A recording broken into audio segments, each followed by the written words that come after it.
যে রাঁধে সে চুলো বাঁধে, যে ঘরে রান্নাবান্না করতে পারে সে বাহিরে গিয়ে বাজারও করতে পারে। তো আসসালামু আলাইকুম everyone, welcome to my new blog video. তো আজকে ভিডিওতে শেয়ার করব মাসের শুরুতেই কি বাজার করে এনেছি এগুলোই। অন্যদিন তো সারাদিনের খাবার দাবারের ভিডিও শেয়ার করি, আজকে ভিডিওতে শুধু কি বাজার করে এনেছি এগুলোই শেয়ার করব। তো আজকে নিয়ে এসেছিলাম গরুর মাংস, চিংড়ি মাছ, গরুর ফ্যাপসা। এগুলো আমাদের বাসায় অনেক বেশি সকলেই পছন্দ করে, যার জন্য এগুলোই আমি বাজার থেকে এনেছি। এখানে একটা আস্ত ফ্যাপসা ছিল গরুর, আর গরুর ফ্যাপসা ভুনা খেতে আমাদের ঘরের সবাই বেশি পছন্দ করে। আর এখানে ছিল গলদা চিংড়ি, আর গলদা চিংড়ি আমাদের ঘরের সবারই অলমোস্ট পছন্দ। এখানে একটা ছিল রুই মাছ, রুই মাছটা আমি ভালো করে কেটে এনেছি যেহেতু অনেক বড় ছিল।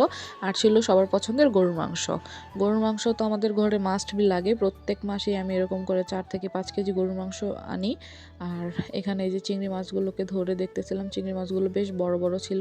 তারপরে ছিল ওই পাশে একটু ছোট মাছ, আর এখানে এনেছিলাম একটা লেয়ার মুরগি, তারপরে ছিল কয়েকটা ব্রয়লার মুরগি। আর আমাদের ঘরে যেহেতু চিকেন ফ্রাই, তারপরে অনেক মুরগির আইটেম করা হয়, তার জন্য এখানে অনেকগুলো মুরগি আনা হয়েছিল।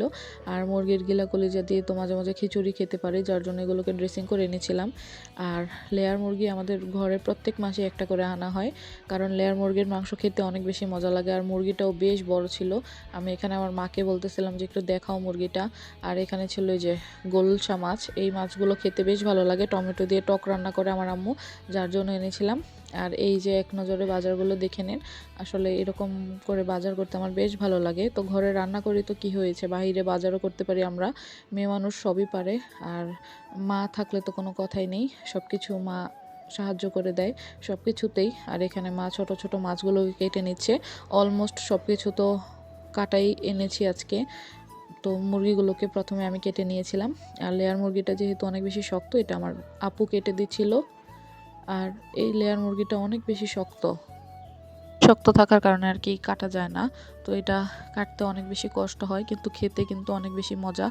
তো এই যে এটার ভিতরে ডিম হয়েছিল, এই যে ছোট ছোট ডিম হয়েছে, আবার একটা বড় ডিমও হয়েছে। তো আপু প্রথমে ভেবেছিল যে ভিতরে মনে হয় ডিম হয়নি, এই ছোট ডিমগুলোই হয়েছে। কিন্তু যতবারই আমাদের বাসায় এরকম একটা করে লেয়ার মুরগি আনা হয়, ভিতরে একটা করে আস্ত ডিম পাওয়া যায়। তো আপুকে আমি বলতেছিলাম যে ডিমটা বের করো, আমি ভিডিওতে দেখাই যে মুরগির ভিতরে যে ডিম রয়ে গিয়েছে, এটা মনে হয় আজকেই ডিমটা পারতো, মুরগিটা জবাই করে ফেলা হয়েছে। এই যে দেখুন, মুরগির ভিতর থেকে ডিম বেরিয়ে এসেছে। আর এটা আমি পোচ করে খাবো, তো এটা নিয়ে আমি ফ্রিজে রেখে দিয়েছিলাম। আর এখানে আপু মুরগিটাকে ভালোভাবে কেটে নিচ্ছিল। আর এই মুরগি তো এত বেশি তেল যা বলার বাহিরে, তো এখানে কেটে রাখতেছিল। তো এই যে মুরগির পিসগুলো বেশ বড় বড় করে রেখেছে, একদিন ভুনা খিচুড়ি দিয়ে রান্না করে খাবো। তো আমার কাছে এই মুরগিটা বেশ ভালো লাগে ব্রয়লার মুরগি থেকে। তো এখানে ব্রয়লার মুরগিগুলোকেও কোনো মতে কেটে ফেলেছি। তো বাজার থেকে আসতে আসতে আজকে অনেক বেশি দেরি হয়ে গিয়েছিল, যার জন্য আর এত ভালোভাবে ধুয়ে রাখিনি, মোটামুটি করে শুধু কেটেছি। আর এখন এগুলোকে ফ্রিজিং করে রাখবো। তো চিংড়ি মাছগুলোকে প্রথমে পলিথিনে ভরে নিচ্ছিলাম। আর এই বাজারগুলো দেখতে আপনাদের কেমন লাগে অবশ্যই কিন্তু কমেন্ট করে জানাবেন। আমি দৈনন্দিন জীবনের সব কিছুই আপনাদের সাথে শেয়ার করার চেষ্টা করি। আর আমাদের বাসায় যেহেতু পুরুষ মানুষ নেই, তো আমরা একবারেই 1 মাসের বাজার করে আনি। আর মাঝখান দিয়ে আবার মাঝে মাঝে বাজারে যাই। তো এই যে এখানে মুরগির গিলা কলিজাগুলোকে আবার একটা পলিথিনে রেখে দিচ্ছিলাম, মাঝে মাঝে খিচুড়ি খাওয়া যায়, অথবা এগুলো ভুনা করে ঝালমুড়ির মতো করে মাখিয়েও খাওয়া যায়, খেতে কিন্তু বেশ ভালো লাগে। তো এগুলোকে আবার আমি একটা পলিথিনে ভরে রাখতেছিলাম। তো অলমোস্ট আজকে কাজ শেষ। আর যেদিন বাজারে যাই ওই দিন হচ্ছে ঘরের সব রান্নাবান্না আগে থেকেই করে রাখতে হয়, কারণ এগুলো সব করতে করতে সময় চলে যায় এবং নামাজ পড়ার সময়টাও পাই না।